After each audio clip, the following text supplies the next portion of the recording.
Story 1. The Miller's Daughter. Chapter 1. Hey, everyone! Welcome back to the channel, where tonight we're diving into a world of forbidden love, dusty mills, and medieval drama that'll keep you glued to your screen. This is the start of our new series. Love, duty, and defiance in the medieval world.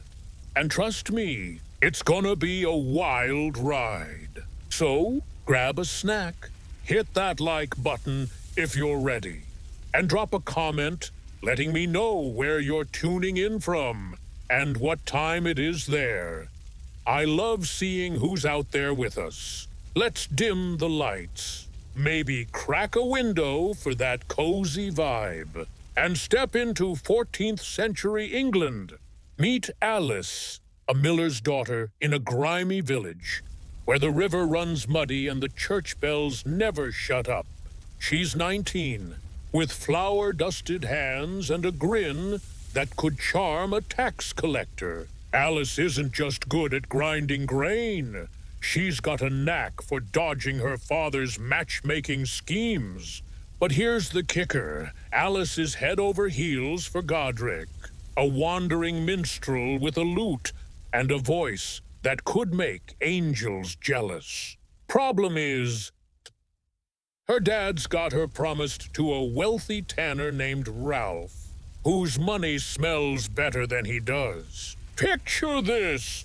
A village where houses are one-room shacks, stuffed with kids, grandparents, and a goat that chews everything. Privacy, a myth. If Alice wants to sneak a moment with Godric, it's gotta be by the riverbank at dawn. When the village is still snoring, they whisper under the willows, her rough wool dress brushing his patched cloak, while the water gurgles like it's keeping their secret. But its risky gossip spreads faster than wildfire, and the church has rules for days about what you can't do with someone you're not married to. The church is like the medieval fun police. They say intimacy's only for making babies, not for stolen kisses. Want to get cozy, not on Sundays, Fridays, Lent, Advent, or any saint's day, which leaves maybe a random Tuesday in June. Priests get nosy in confession, asking stuff like, "Did you feel too much passion?" Alice rolls her eyes at that, but she knows the stakes. If she and Godric get caught, it's not just a slapped wrist fines, public shaming, or worse, a forced marriage to Ralph. And Godric, he'd be run out of town. Loot and all. Alice is practical, though she's been dodging Ralph's sweaty proposals while helping her dad at the mill, where the grindstone hums and flour clouds the air. Her dad, Hugh, loves her, but sees Ralph's coin as their ticket to a better life. "He's got land, Alice," he says, like that's supposed to make her swoon. But Alice dreams of Godric's songs, the ones he writes just for her, about a girl with eyes like the dawn. She's saving up, slipping extra grain to sell on the sly, hoping to run off with Godric to a bigger town. Life in medieval England isn't all ballads and moonlit rivers, though marriage is a deal, not a romance. Girls like Alice are traded for land, livestock, or peace between feuding neighbors. Her dad's deal with Ralph includes a dowry of cloth and a promise of mill rights. Godric's got nothing but his lute and a knack for trouble. If Alice picks him, she's not just defying her dad, she's spitting in the face of village tradition. And in a place where everyone knows your business, that's a bold move. The church makes it worse with their obsession over proper love. They've got lists of forbidden days, half the year's off limits for anything romantic. Alice has heard stories of couples dragged to church for excessive affection, which could mean a hug that lasted too long. She's not super religious, but she's careful. Godric, though, is a dreamer.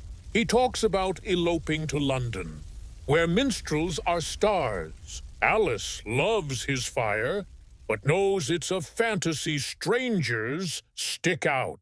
And villages like hers don't forgive runaways. They find ways to bend the rules. During harvest feasts, when the village is drunk on ale, they slip away to the barn, sharing a quick laugh or a stolen touch. Alice hides Godric's notes in her apron, lines of poetry that make her blush. It's not much, but it's enough to keep her going.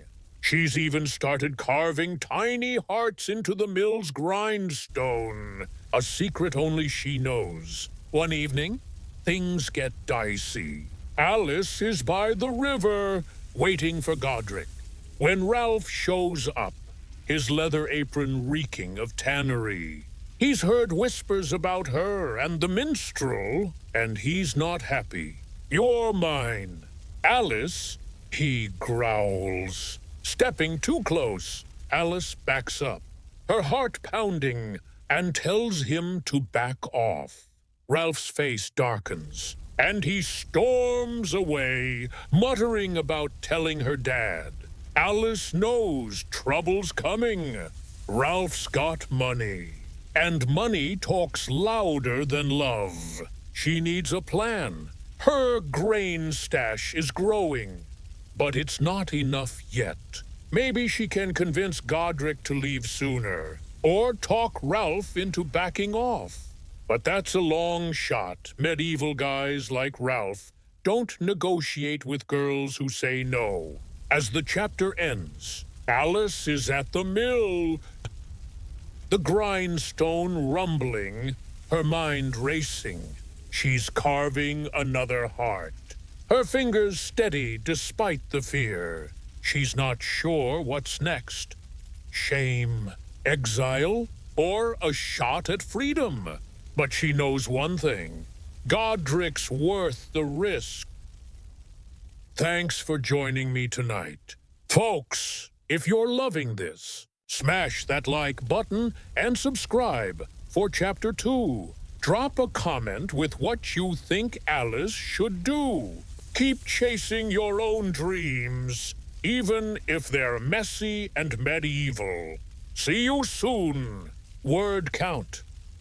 Couldn't send once there.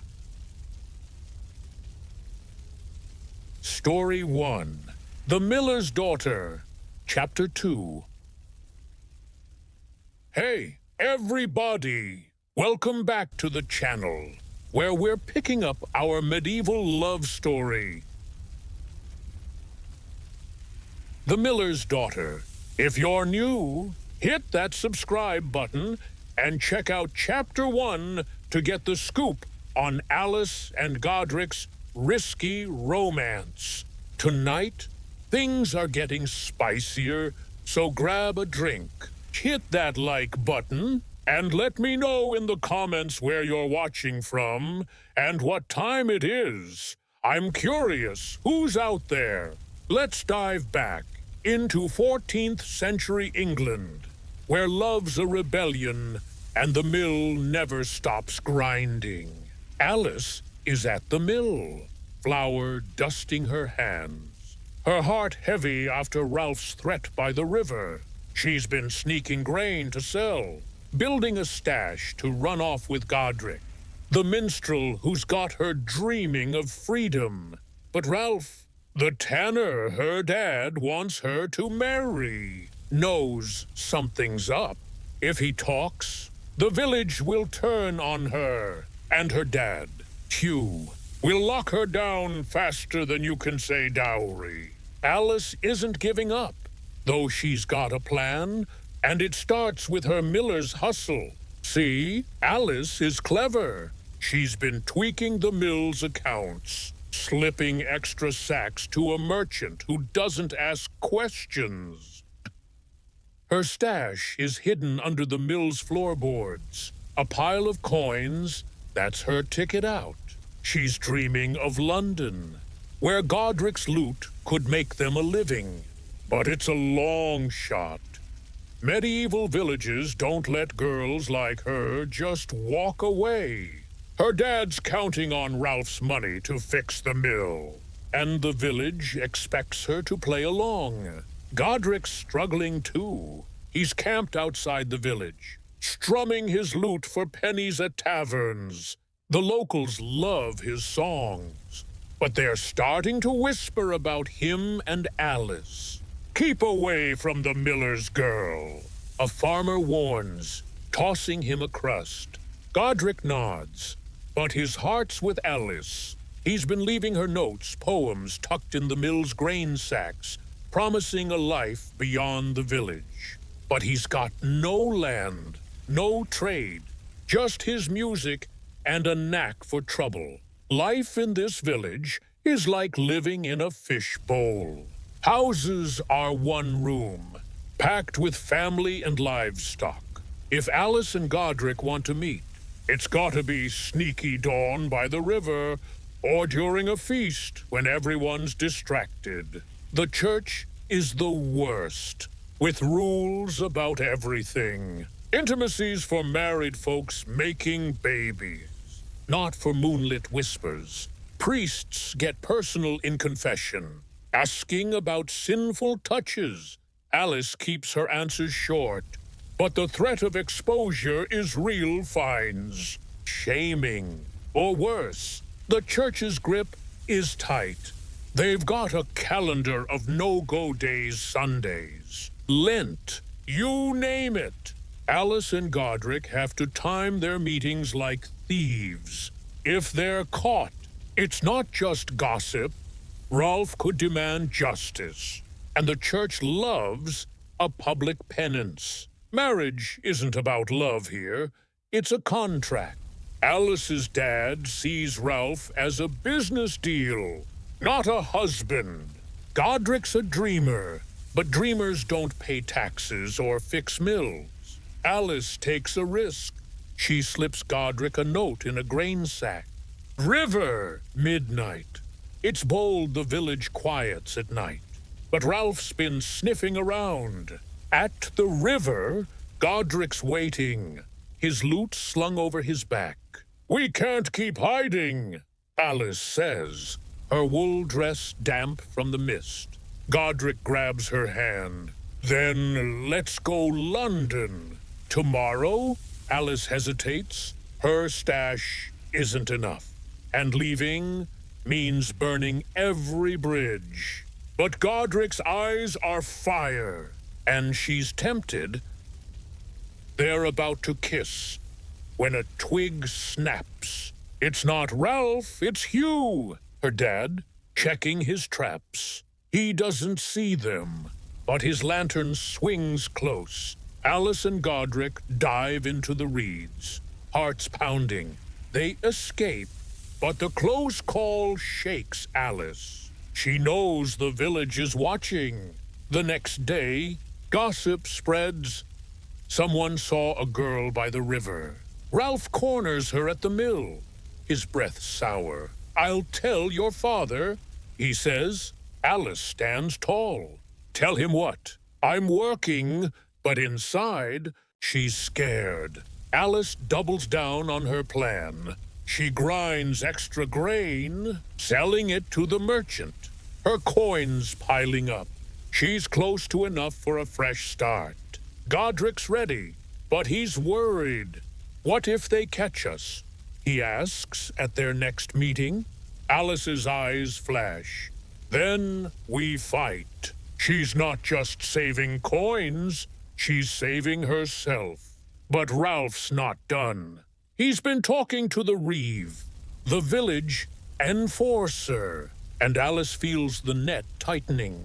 As the chapter ends, Alice is at the mill, the grindstone humming, her stash heavier, she's carving another heart into the stone. Her hands steady, Ralph's threat looms, and the village is whispering. But Alice isn't backing down. Godric's her dream, and she'll defy the world to keep him. Thanks for sticking with me. Folks, hit that like button, subscribe for Chapter 3, and drop a comment with your predictions. Will Alice and Godric make it? Keep chasing your own spark, even if it's medieval and messy. See you next time. Word count. Arts. Story 1. The Miller's Daughter. Chapter 3. What's up, everyone? Welcome back to the channel. We're wrapping up The Miller's Daughter tonight, and it's a heart-pounding finale. If you missed chapters 1 and 2, go binge them to catch up on Alice and Godric's forbidden love.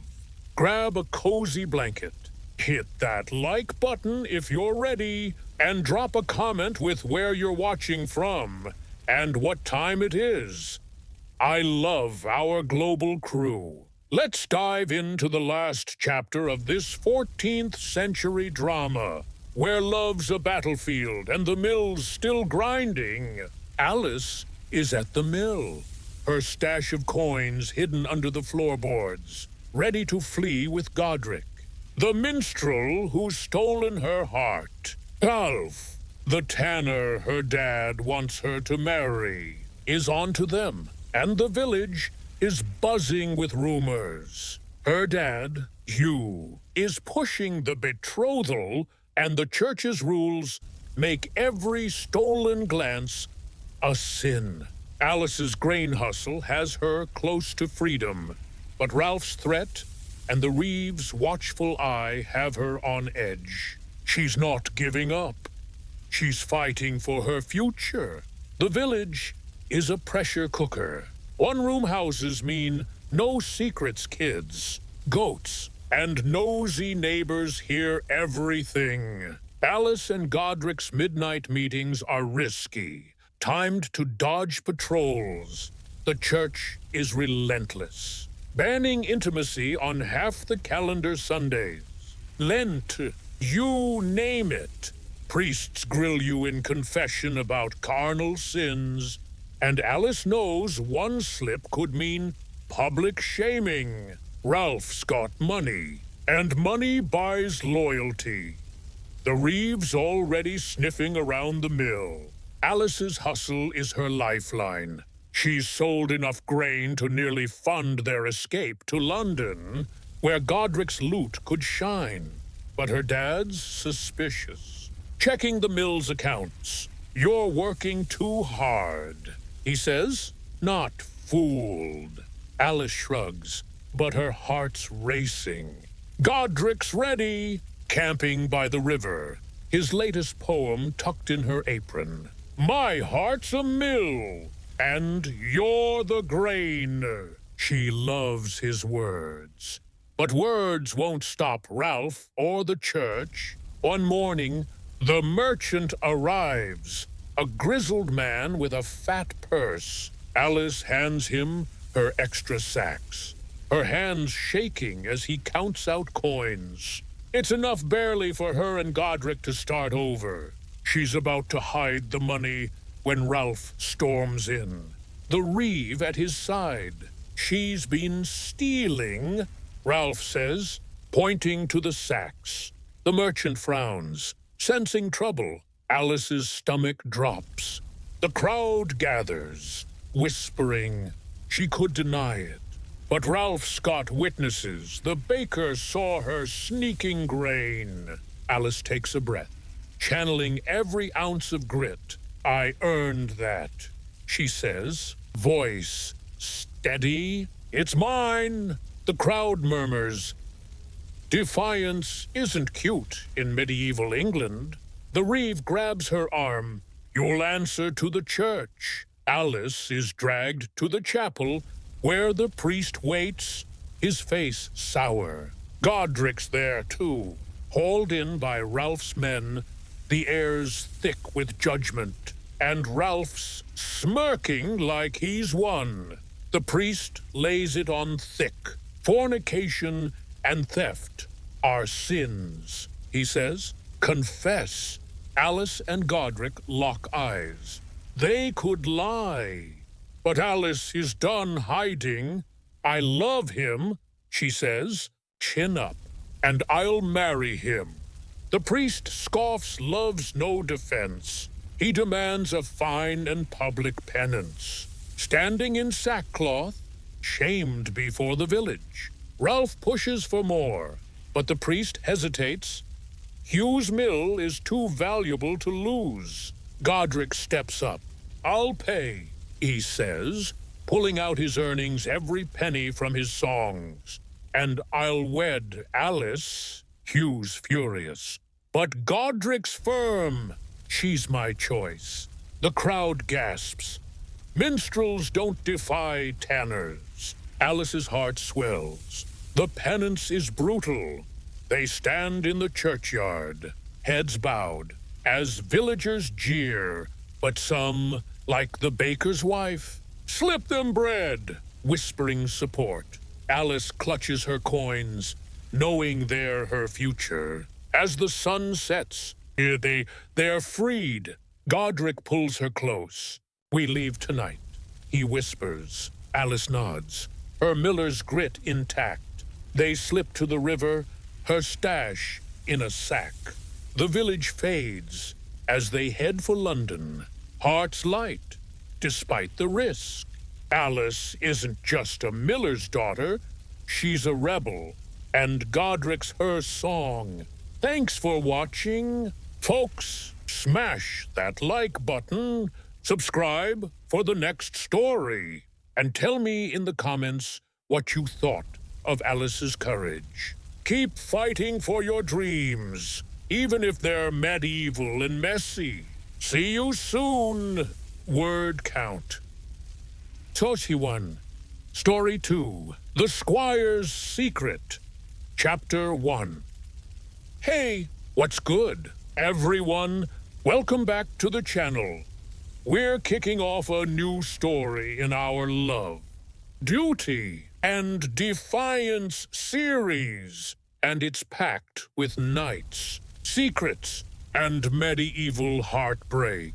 If you're new, hit that subscribe button and join us. Drop a comment with where you're watching from and what time it is. I love seeing who's out there. Let's get cozy and step into 13th century France, where love's a battlefield and honor's a heavy chain. Meet Gervais, a squire serving Lord Raymond, a baron with a temper as sharp as his sword. Gervais is 20, lanky but strong, with a scar from a training mishap and a heart that's more dreamer than warrior. He's training to be a knight, polishing armor and dreaming of glory. But here's the twist. Gervais is in love with Cecile, a lady-in-waiting to Raymond's wife. Lady Eleanor, Cecile's off-limits, not just because she's a servant, but because Raymond's got plans to marry her off to a rival lord's steward. Picture a drafty castle in 1280. Stone walls, smoky hearths, and zero privacy. Servants sleep in corners. Knights snore in the hall. And Raymond's chambers are a curtain away from chaos. If Gervais wants to catch Cecile's eye, it's during feasts or in the chapel, with guards and maids watching. They trade glances, her hazel eyes sparkling, his cheeks flushing, but anything more is dangerous. The church is all over this stuff, and in medieval France, love outside marriage is a fast track to trouble. Cecile's no wallflower. She's 18, quick with a needle, and quicker with a quip, making Eleanor laugh even on bad days. She's stuck serving, her family too poor for a dowry. Gervais first noticed her mending a tapestry, her fingers dancing like magic. Now, they steal moments brushing hands in the corridor, whispering during vespers. But Raymond's steward, Baldwin, has his eye on her, and Raymond's promised her as a bargaining chip. Love's not just risky for Cecile, it's a cage. The church is like a medieval nanny cami. They say intimacy's for procreation, not passion, and ban it on Sundays, Lent, and half the year. Priests get nosy in confession, asking about impure thoughts. Gervais dodges those, but the stakes are high. Adultery with a Lord's servant could mean exile or worse. Cecile risks shaming or losing her place. And in a castle where everyone's a snitch, secrets don't last. Castle life is rough. Gervais bunks with other squires, their straw pallets reeking of sweat. Cecile sleeps in Eleanor's chamber, maids gossiping around her. Their only chance for a real talk is during hunts or feasts. When the court's distracted, Gervais tries to stay stoic, telling himself to focus on knighthood. But Cecile's smile cracks his armor. She's bold, slipping him a ribbon from her hair, daring him to keep it. One day, things escalate. During a feast, Raymond's drunk, and the hall's a mess of music and ale. Cecile passe Gervais a note. Chapel, midnight. It's reckless, the castle quiets after Compline, and Baldwin's always lurking. Gervais goes anyway, his heart pounding. In the chapel, moonlight glows through stained glass. Cecile's there, her wool dress simple but stunning. "I can't marry Baldwin," she says, voice trembling. Gervais steps closer. "Then don't!" They're inches apart, but a creak from the door stops them. A guard passing by. They slip out, shaken but alive. Gervais knows they're playing with fire. Medieval courts are brutal. Ladies in waiting are pawns, their honor tied to their lord's power. If Raymond finds out, Cecile could be banished, and Gervais could lose his shot at knighthood. The church's rules are strict, frowning on excessive affection. Gervais's training keeps him grounded, but Cecile's ribbon, tucked in his tunic, burns like a brand. As the chapter closes, Gervais is polishing Raymond's sword, his mind racing. His duties to his lord, but his heart's with Cecile. In a world of steel and sermons, love's the most dangerous quest of all. Thanks for joining me, folks. Hit that like button. Subscribe for Chapter 2, and tell me in the comments what Gervais should do. Keep chasing your truth, even if it's medieval and messy. See you next time. Word count, 1037. Story 2, The Squire's Secret. Chapter 2. Hey, everybody. Welcome back to the channel, where we're diving deeper into The Squire's Secret. If you're new, hit that subscribe button and check out Chapter 1 to catch up on Gervais and Cecile's forbidden love in a 13th century castle. Tonight, the tension's cranking up, so grab a snack, hit that like button, and drop a comment with where you're watching from and what time it is. I love seeing our global crew. Let's settle in and return to medieval France, where love's a gamble and duty's a chain. Gervais is in the armory, sharpening a blade. But his mind's on Cecile. That chapel meeting has him rattled her words. I can't marry Baldwin. Echo like a war drum. He's a squire, bound to Lord Raymond. But every stolen glance with Cecile chips away at his duty. The castle's a snake pit. Raymond's suspicious. Baldwin's sniffing around. And servants gossip like it's their job. Gervais is walking a tightrope, and one slip could cost everything. Castle life is a nightmare for secrets. Everyone's crammed together nights in the hall, maids in corners, and Raymond's chamber just a curtain away. Gervais sleeps on a pallet with snoring squires, while Cecile's stuck in Lady Eleanor's room, maids watching her every move. Their meetings are sneaky. A note slipped in a tapestry, a whisper during a hunt. The church is the worst, with rules against sinful passion, intimacies for marriage, and priests dig into carnal thoughts in confession. Gervais is dodging that, but the pressure's on. The church's rules are brutal. No love on Sundays, Lent, or half the year. If Gervais and Cecile are caught, it's not just gossip. Baldwin could demand punishment, and Raymond's temper is legendary. Medieval marriage is a power play. Cecile's betrothal to Baldwin seals an alliance. Her feelings irrelevant. Gervais's knighthood depends on Raymond's favor, but Cecile's ribbon, hidden in his tunic, pulls him another way. He tries to stay stoic, quoting Seneca, "Control what you can." But Cecile's not a storm.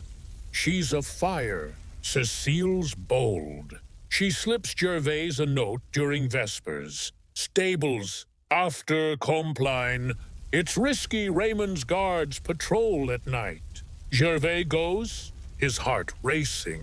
In the stables, hay dust swirls, and Cecile's there, her wool dress catching moonlight. "We could run," she says, eyes fierce. Gervais hesitates.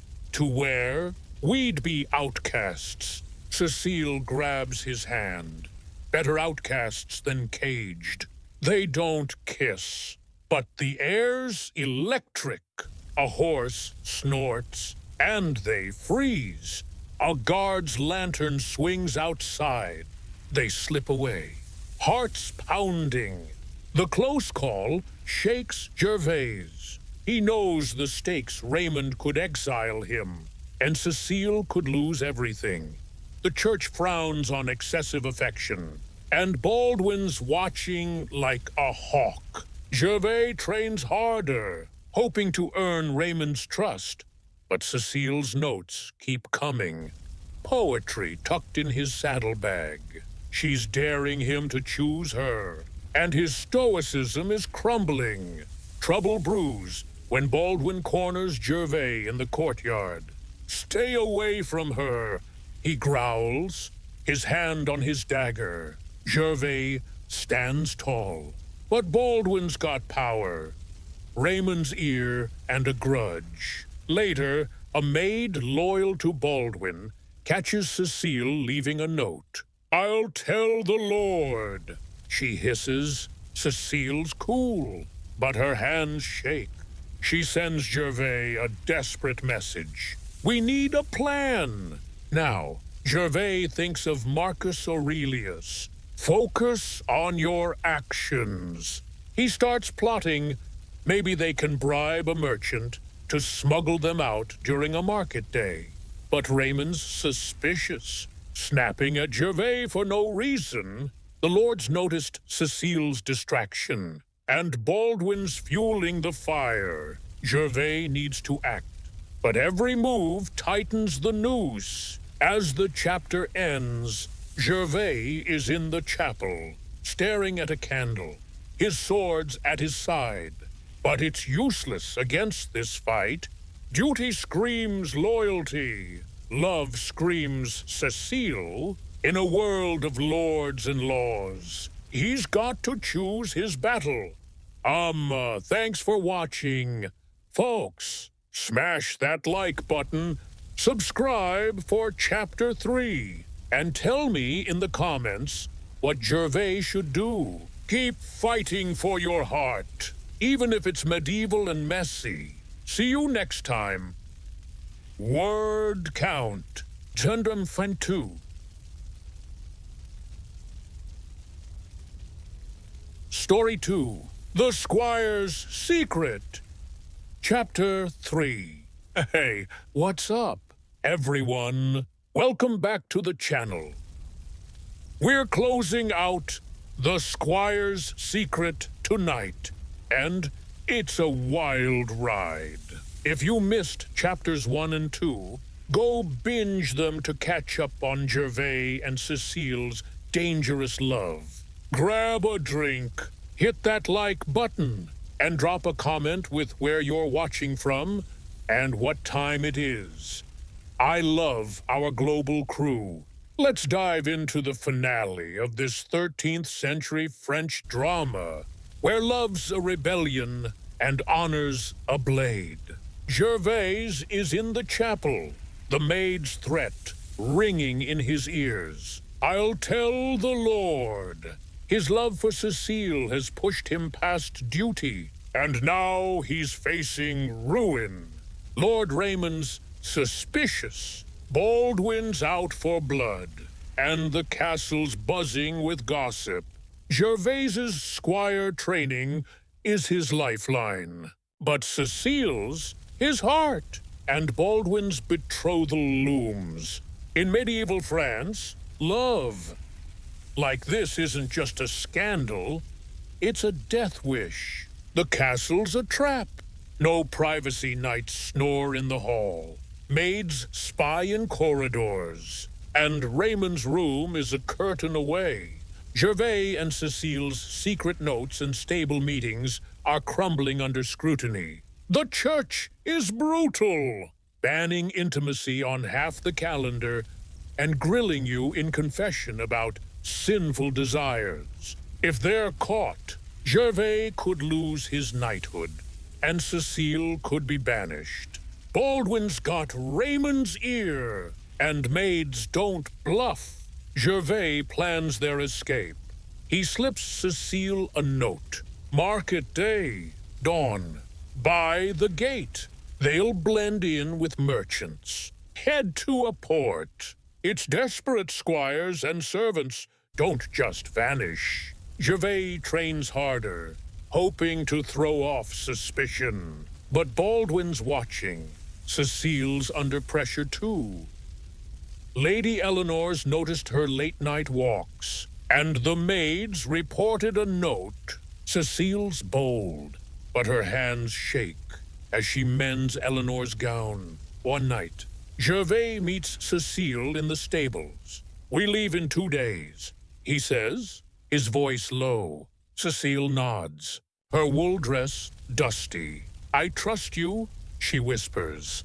They're about to part when Baldwin bursts in. Dagger drawn, I knew it. He snarls. Gervais steps in front, unarmed. Leave her be. Baldwin laughs, calling for guards. Gervais and Cecile are dragged to Raymond's hall. The court assembled. Raymond's furious. You betray my trust. He roars at Gervais. Baldwin smirks, holding Cecile's note. The church's rules loom. Adultery with a servant is treason. Gervais could deny it, but Cecile's eyes stop him. I love her, he says, voice steady. The court gasps. Love's no excuse. Cecile steps forward. And I love him. Raymond's stunned servants don't defy lords. The priest demands penance fines, shaming, and Cecile's betrothal to Baldwin. But Gervais thinks of Epictetus. Control your choice. He kneels. Punish me, not her. Raymond hesitates. Gervais is a good squire, and Cecile's alliance is valuable. He banishes Gervais instead, stripped of rank, sent to a border fort. Cecile's locked in Eleanor's chamber, her betrothal fast-tracked. As Gervais is led away, Cecile slips him a ribbon. "Find me," she whispers. He nods. Heartbreaking, but whole. The chapter ends with Gervais on a muddy road. Penniless, but free. His duty's gone, but his love endures. In a world of swords and sermons, he's chosen Cecile, and that's his honor. Thanks for watching. Folks, hit that like button, subscribe for the next story, and tell me in the comments what you thought of Gervais's choice. Keep chasing your truth, even if it's medieval and messy. See you soon. Word count, 76. Story 3, The Monk's Dilemma.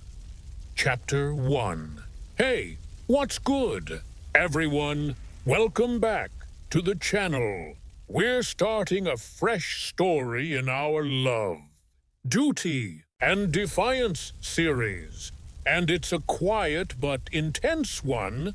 Think candlelit cloisters, forbidden vows, and a monk wrestling with his heart.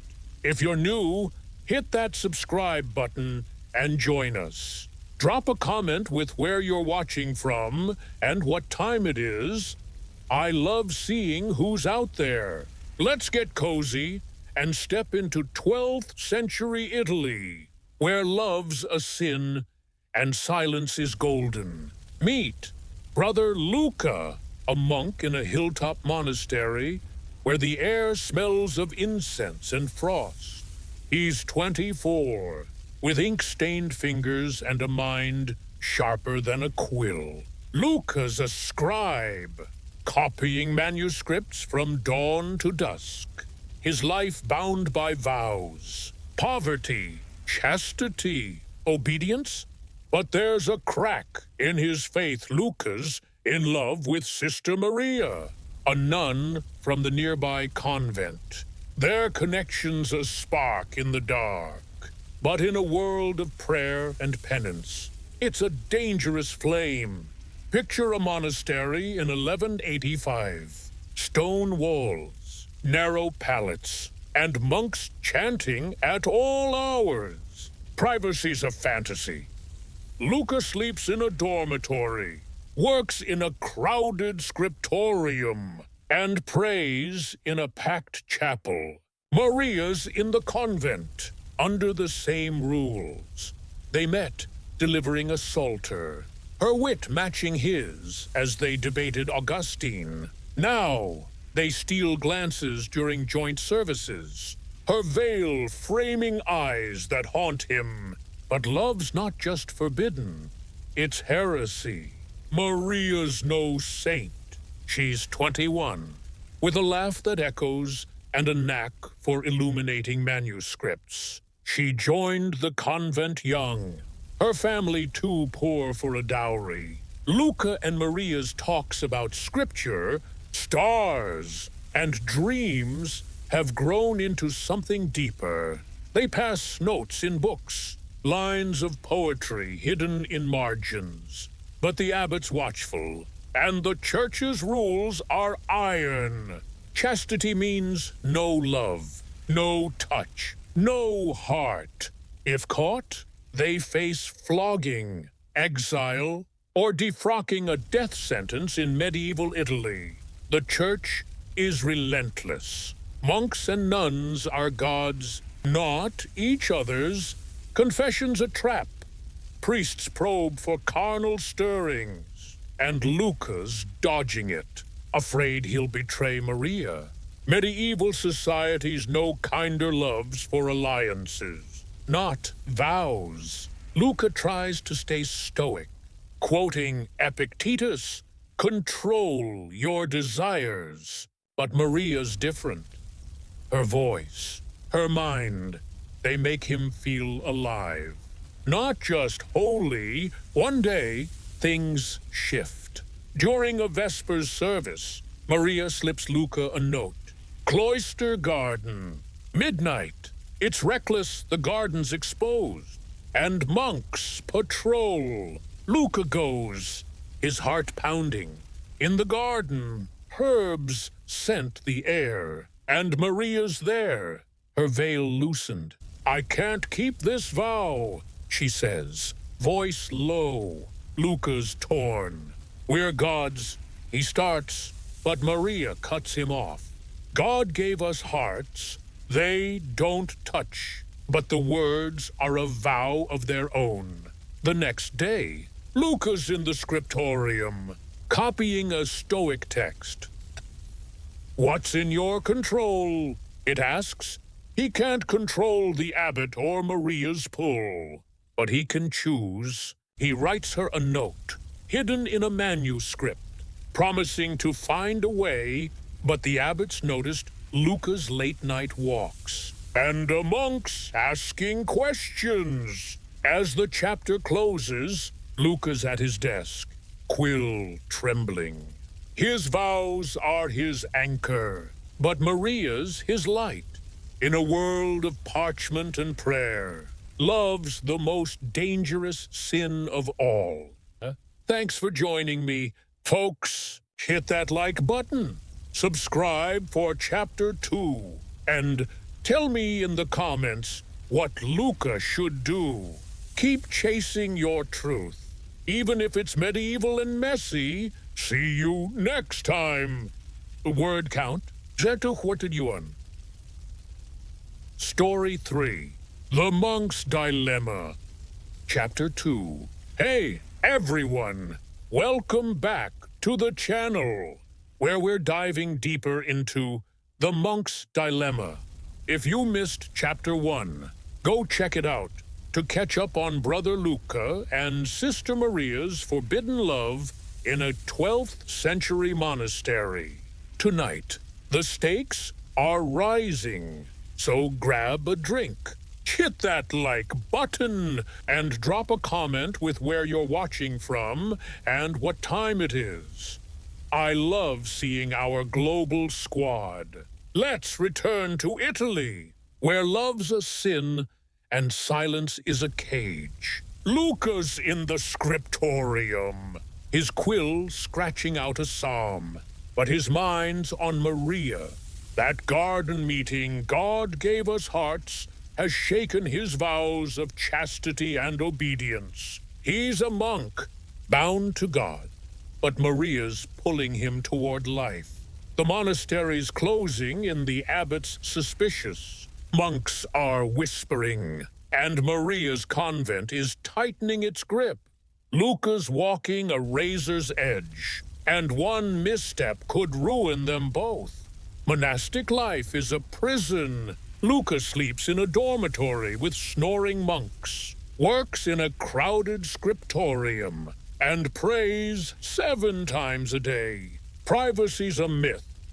His only freedom's in manuscript margins, where he hides notes for Maria. She's a mile away, under the same rules. Their stolen moments notes in psalters. Glances at Vespers are crumbling.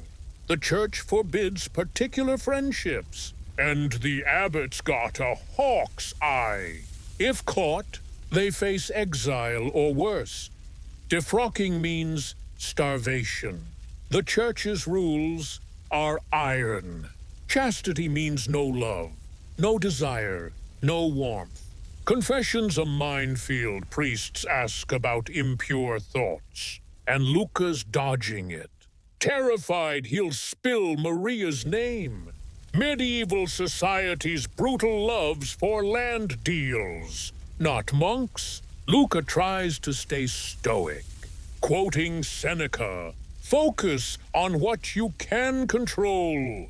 But Maria's not a storm, her poetry, tucked in books, is a light he can't ignore.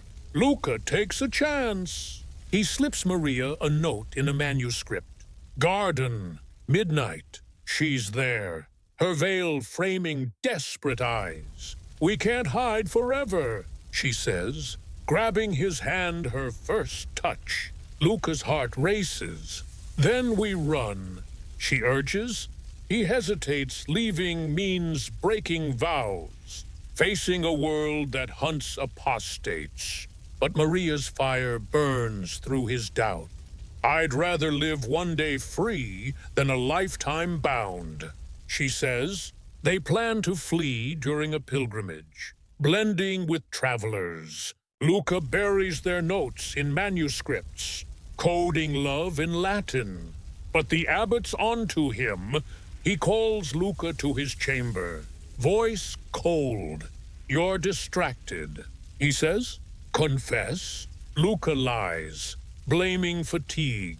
But the abbot assigns a monk to watch him. Maria's in trouble too.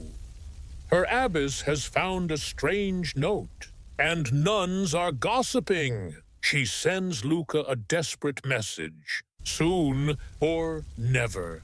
Luca's in the chapel, praying for guidance. But God's silent. He thinks of Marcus Aurelius. Choose your actions. His choice is Maria. But the cost is everything. His faith, his home. He starts hoarding bread, planning their escape. But every step feels like betrayal.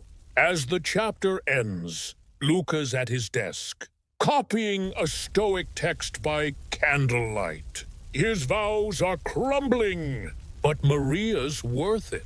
In a world of prayer and parchment, love's the most dangerous vow of all. Thanks for watching. Folks, smash that like button, subscribe for Chapter 3, and tell me in the comments what Luca should do. Keep chasing your heart, even if it's medieval and messy. See you next time. Word count. 223. Story 3. The Monk's Dilemma. Chapter 3. What's up, everyone? Welcome back to the channel. We're wrapping up The Monk's Dilemma tonight, and it's a heart-wrenching finale. If you missed chapters 1 and 2, go binge them to catch up on Brother Luca and Sister Maria's forbidden love. Grab a cozy blanket, hit that like button, and drop a comment with where you're watching from and what time it is. I love our global crew. Let's dive into the last chapter of this 12th century Italian drama, where love's a sin and faith's a battlefield. Luca's in the scriptorium, his quill trembling as he copies a psalm. Maria's note, soon or never, burns in his mind. Their love's a rebellion against their vows, and the monastery's closing in. The abbot's watching, a monk's tailing him, and Maria's convent is on high alert. In 1185 Italy, monks and nuns don't get to love. They're gods, not each other's. Luca's plan to flee during a pilgrimage is desperate. But it's all they've got.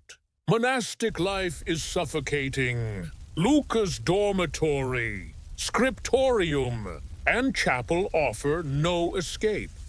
Monks are everywhere. Maria's a mile away, under the same scrutiny. Their notes, hidden in manuscripts, are their lifeline, but the abbot's found one. He summons Luca, holding a psalter with Maria's poetry. "You've sinned," he says, voice like stone. Luca's heart stops. He could lie, but the proof's there. Confess. The abbot demands. Luca's silent, thinking of Maria. The abbot locks him in a cell, promising a trial. Maria's fate is worse. Her abbess has confined her, suspecting heresy. Luca's alone, the cell cold. He thinks of Epictetus. Accept what you can't control. He can't save Maria from the convent, but he can protect her at the trial. Monks and nuns gathered. The abbot presents the note. Admit your sin, he says. Luca stands tall. I love her, he says. Voice clear, but I acted alone. The crowd gasps. Love's a crime. Maria, brought to witness, cries out. He lies. I love him too. The abbot's furious. Their confession is heresy. He could defrock them, but their honesty sways him. He exiles Luca to a distant monastery, Maria to another convent, never to meet. As they're led away, Maria slips Luca a scrap of parchment. My soul is yours. Luca clutches it, his vows broken, but his love whole. The chapter ends with Luca on a cart, the monastery fading. He's lost his faith, his home, but gained Maria's love, carried in his heart. In a world of prayer and parchment, they've rewritten their vows. Thanks for watching. Folks, hit that like button. Subscribe for the next story. And tell me in the comments what you thought of Luca and Maria's choice. Keep chasing your truth, even if it's medieval and messy. See you soon. Word count. 189. Story 4. The Merchant's Bargain. Chapter 1. Hey, what's good, everyone? Welcome back to the channel. We're kicking off our final story in love, duty and defiance, and it's a tale of gold, love, and medieval hustle. If you're new, hit that subscribe button and join us. Drop a comment with where you're watching from and what time it is. I love seeing who's out there. Let's grab a cozy vibe and dive into 15th century Flanders, where money talks and love's a risky deal. Meet Clara, Bonda, daughter of a Bruges merchant named Peter. She's got her dad's knack for numbers and a smile that could sell wool to a sheep. Clara's been groomed to marry rich. Her dowry a ticket to Peter's trade empire. But she's in love with Jan, a weaver with rough hands and no coin. Peter's got her promised to a spice trader, Willem, whose wealth could secure their niche in the market. Love's not just a dream for Clara. It's a rebellion. Picture Bruges in 1450. Canals gleaming, markets buzzing, and houses packed with servants and spies. Clara's home is grand, but maids report to Peter. Jan lives in a loft above his loom, sharing it with rats. Their meetings are stolen notes in wool bales, glances at the market. The church is strict, banning intimacy outside marriage, and half the year, Lent. Sundays, you name it. Priests ask about sinful desires in confession, and Clara's dodging them to protect her secret. Clara's no pawn. She's been skimming Peter's accounts, hiding coins in a locked chest. Jan's her opposite quiet, steady, weaving cloth for her dad's trade. They met when he delivered a bolt of wool, their banter sparking over threads. Now they plan in whispers, dreaming of a shop of their own. But Peter's deal with Willem includes a dowry and a trade route. Jan's got nothing but his loom and his heart. The church's rules are tight. Premarital love's a scandal. Clara's reputation is her dowry, and one rumor could sink it. Medieval marriage is a contract. Clara's a bargaining chip for Peter's niche. She's saving coins, hoping to run to Antwerp with Jan.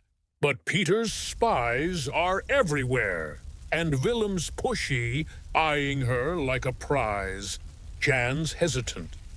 He loves Clara, but fears ruining her.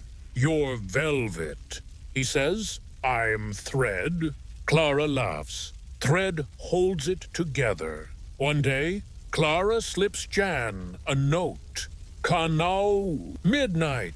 She hires a boat, cloaked to avoid eyes. At the canal, Jan's waiting, his wool tunic damp. "This is mad," he says, but pulls her close. They kiss, the water lapping, but a lantern swings nearby Peter's man. Patrolling, they hide, hearts racing, and escape. The close call shakes Clara, but she's not backing down.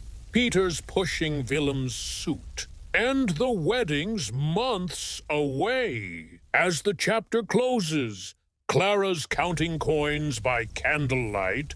Jan's her future, but Peter's her cage. In a city of gold and canals, love's the most dangerous bargain of all. Thanks for joining me. Folks, hit that like button, subscribe for Chapter 2, and tell me in the comments what Clara should do. Keep chasing your dreams, even if they're medieval and messy. See you next time. Word count, Itadaritharti2. Story 4, The Merchant's Bargain. Chapter 2. Hey, everyone! Welcome back to the channel, where we're diving deeper into The Merchant's Bargain. If you missed Chapter 1, go check it out to catch up on Clara and Jan's risky love in 15th century Bruges. Tonight, the stakes are climbing, so grab a snack, hit that like button, and drop a comment with where you're watching from and what time it is. I love seeing our global squad. Let's glide back to Flanders, where love's a gamble and money's king. Clara's in her father's counting room, her chest heavy with stolen coins. Her plan to flee with Jan, the weaver, is clothes her skimming from Peter's trade, could fund a new life in Antwerp. But Peter's pushing her to marry Willem, the spice trader, to secure their niche in the market. That canal kiss has Clara's heart racing, but the patrol's lantern reminded her Bruges is watching, and Peter's spies never sleep. Jan's her dream, but her dad's her jailer. Bruges is a gilded trap canals, sparkle, but privacy's a myth. Clara's room is plush, but maids snitch to Peter. Jan's loft above his loom is grim, reeking of wool. Their meetings notes in wool bales. Whispers at markets are risky. The church bans sinful passion, with priests digging into immodest desires in confession. Clara's dodging it, but one slip could ruin her dowry. If Peter learns of Jan, her life's over. Medieval Bruges is ruthless. Marriage is a trade deal. Clara's betrothal to Willem strengthens Peter's niche. Jan's a weaver, worthless to a merchant. Clara's skimming more, forging deals under Peter's nose. But it's dangerous. His men track every coin. Jan's torn, he loves Clara, but fears dragging her down. You're meant for gold, he says. Clara's fierce. I'm meant for you. Her coins are their ticket out. But time's short. Clara ups her game. She sells a bale at a markup, pocketing the difference, and slips Jan a note. Canal, midnight. At the meeting, they plan steal a boat. Leave at dawn. Jan hesitates. If we're caught, you're ruined. Clara grabs his hand.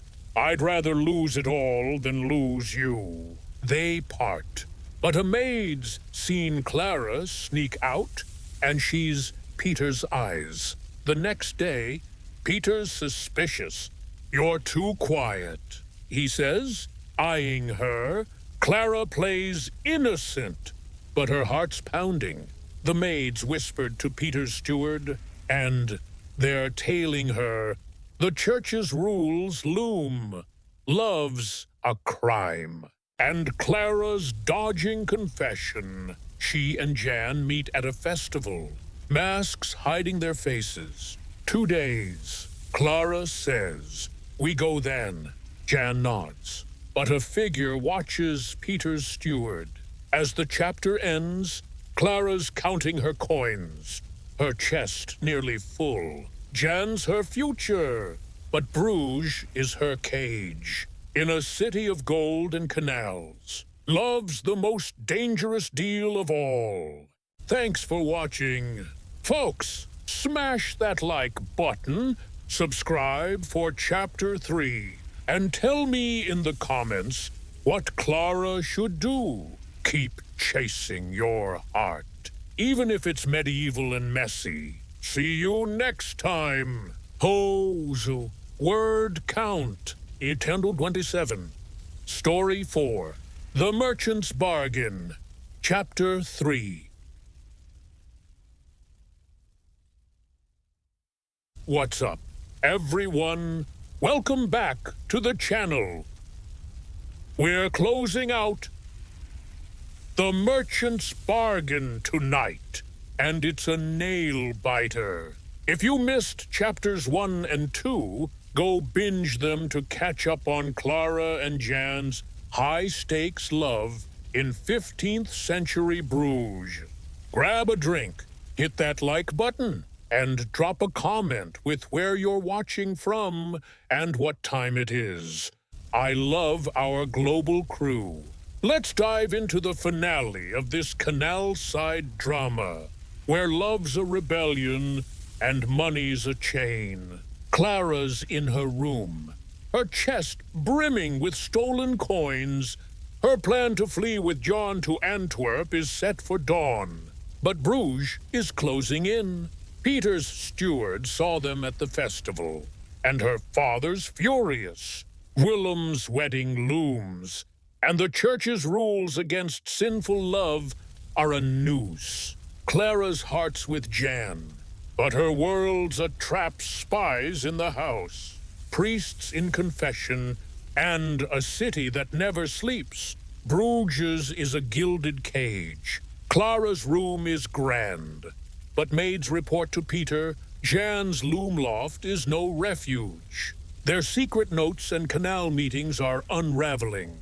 The church bans intimacy outside marriage, and priests probe for carnal desires. Clara's dodged confession, but one rumor could sink her dowry. If Peter learns of Jan, she's done her niche in his trade. Empire depends on Willem. Medieval Bruges is cutthroat. Marriage is a contract. Clara's a pawn for Peter's niche. Jan's a weaver, worthless in her dad's eyes. Clara's skimmed enough to escape, but Peter's steward's report has him raging. You'll marry Willem, he tells her, locking her door. Clara's defiant, but trapped. Jan's ready to steal a boat, but he fears for her. You're risking everything, he says. Clara's fierce. You're my everything. Clara plans a final move. She slips John a note through a servant. Dawn, West Canal. She'll sneak out during the watch change. But Peter's tightened security, and the steward's watching. Clara fakes a fever, staying in her room, packing her coins in a cloak. The church's shadow looms, priests condemn rebellious daughters, and Clara knows exposure means ruin. At midnight, disaster strikes. Peter bursts in, holding Jan's note, intercepted by the steward. "You'd betray me for a weaver," he roars. The stewards found her chest, and the coins are gone. Peter locks her in, vowing to wed her tomorrow. Jan's arrested, accused of theft. Clara's alone, her plan in ashes. She thinks of Seneca. Control what you can. She can't save Jan, but she can fight. Dawn breaks, and Clara's dragged to the church for the betrothal. Jan's there, bound, facing exile. Willem's smug. Peter's triumphant, but Clara's not done. Before the priest, she speaks. "I love Jan," she says, voice ringing. "I'll marry no other." The crowd gasps. Defiance is scandal. Peter's furious, but Willem backs off. Her dowry's tainted. Jan's eyes meet hers, proud. Peter relents, fearing a trade feud. He banishes Jan and disowns Clara, casting her out. But as she's led away, Jan breaks free, joining her. They're penniless, but together, the chapter ends with them on a stolen boat. Brugge is fading, in a city of gold and canals. They've chosen love, the most dangerous bargain of all. Thanks for watching, folks. Hit that like button. Subscribe for more stories. And tell me in the comments what you thought of Clara's choice. Keep chasing your truth, even if it's medieval and messy. See you soon. Word count. Ito na ang 71